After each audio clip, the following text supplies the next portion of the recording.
शुभ संध्या Odisha news रे आपण मानक स्वागत। आज संध्यार टॉप न्यूज आसन देखि नेबा। नंबर 1 छात्र छात्री खुशी खबर 12 तारिख जाए घुंचला +2 आवेदन प्रक्रिया। उच्च माध्यमिक शिक्षा निर्देशालय पक्षर +2 प्रथम वर्ष नामलेखा सूची में परिवर्तन होती। आसंता 6 तारिख बदल 12 तारिख पर्यंत विद्यार्थी नामलेखा आवेदन करेंगे। एने निर्देशालय पक्ष निष्पत्ति नि सूचना अनुसार छात्र छात्री साम्स पोर्टाल www.samsodisha.gov.in लगइन कर आवेदन करेंगे। नंबर 2 मौसुमी सक्रिय आसंता 2 दिन राज्य में हालुका वर्षा 3 रु प्रबल सेचिव। आसंता 2 दिन राज्य में स्वल्प मध्यम धरण वर्षा हो पारे। 3 तारिख मौसुमी सक्रिय रहा सह प्रबल वर्षा होगा सह पाणीपाग विषय एभली पूर्वानुमान कर। नंबर 3 नुआ आईन रुजु है देशर प्रथम मामला। भारतर सोमवार नुआ फौजदारी आईन लागू होगा पर रुजु होती प्रथम मामला। देशर राजधानी नुआदिल्ली भारतीय नागरिक संहिता धारा 173 अधीन प्रथम एतला रुजु होती। उक्त एतला को भित्ति कर भारतीय न्याय संहिता दफा 285 जन व्यवसायी विरुद्ध में प्रथम मामला रुजु कर। व्यवसायी जनक नुआदिल्ली रेल स्टेशन एक फुट ओभरब्रिज रास्ता अवरोध कर जिनपतर बिक्री करुले। नंबर 4 आज मुख्यमंत्री मोहन माझी अभियोग शुणाणी शिविर शह शह लोकों भीड़ खोलिला। मुख्यमंत्री अभियोग प्रकोष्ठ अभियोग शुणाणी पूर्व पंजीकरण प्रबल लोकों भीड़ जमी देखा मिली। गुहारी राज्य में विभिन्न स्थान शताधिक लोक आसी मुख्यमंत्री को भेटी गुहारी जनवाक सकाल सकाल मुख्यमंत्री अभियोग प्रकोष्ठ भीड़ जमाई शह शह लोके।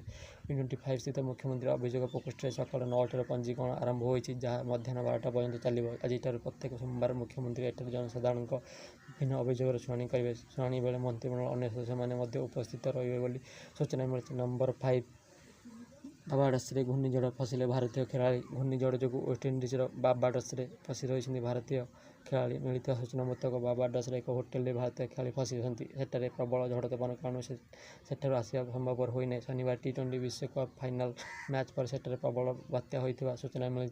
नंबर 6 आज लागू है नुआ फौजदारी आईन। ब्रिटिश आईन अंत घटाई आज देश में नुआ फौजदारी आईन कार्यकारी होगा जाऊँगी। ब्रिटिश आईन भारतीय पिंगल कोड IPC फौजदारी दंडविधि आईन CRPC और भारतीय साक्ष्य आईन IAA थान नुआ आईन भाव यथाक्रमे भारतीय न्याय संहिता भारतीय नागरिक सुरक्षा संहिता भारतीय साक्ष्य अधिनियम कार्यकारी हेब। नंबर 7 सप्तशଯ୍या निखोज 5 छात्र उद्धार। सप्तशଯ୍या पहाड़ को बुलवाक जा निखोज होता 5 निखोज छात्र उद्धार। विलंबित रात्रि पुलिस और वन विभाग कर्मचारी मैंने उद्धार कर। सप्तशଯ୍या बुलवाक जा 5 छात्र अंधारे फसी जाते वर्षा होगा रास्ता बुली पहाड़ उपर को फेरी पार नथिले। तेज निखोज छात्र मानक उद्धार कर समस्त स्वास्थ्य परीक्षा कर लोक हस्तांतर कर। नंबर 8 गाजार इजराइल आक्रमण 40 पालेस्टाइन नागरिक मृत।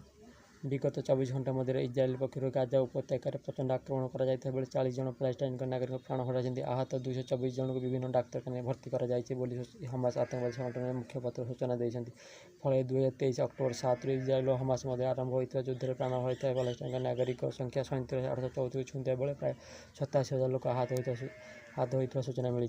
नंबर 9 आज अणसर दशमी चक्का विजय करेंगे श्रीजीव। आज अणसर दशमी चक्का विजय करेंगे श्रीजीव। अणसर ताटी भितर दैत्यपति सेवकों द्वारा गुप्त उपचार पर श्रीविभू शरीर ताती ओह्लाइबा बेले शयन अवस्था उठी चक्का विजय करेंगे महाप्रभु। अन्यपटे श्रीविभू संपूर्ण सुस्थता राज्य वैद्यों द्वारा प्रस्तुत 10 मूल मधुक आसंता काली श्रीमंदिर गाराधर जमा दिया। नंबर 10 3 IAS अधिकारी को अतिरिक्त दायित्व। 3 जन IAS अधिकारी को अतिरिक्त दायित्व। गृह सचिव अजय कुमार भाल्ला को कामिक और तालीम विभाग अतिरिक्त सचिव दायित्व मिली। सेहीपरि खाद्य और साधारण बंटन विभाग सचिव संजीव चोप्रा को मिली अतिरिक्त दायित्व। कृषि और कृषक कल्याण विभाग अतिरिक्त सचिव दायित्व दि जाएगी। संख्या लघु व्यापार सचिव K श्रीनिवास जातीय संख्या लघु आयोग भाव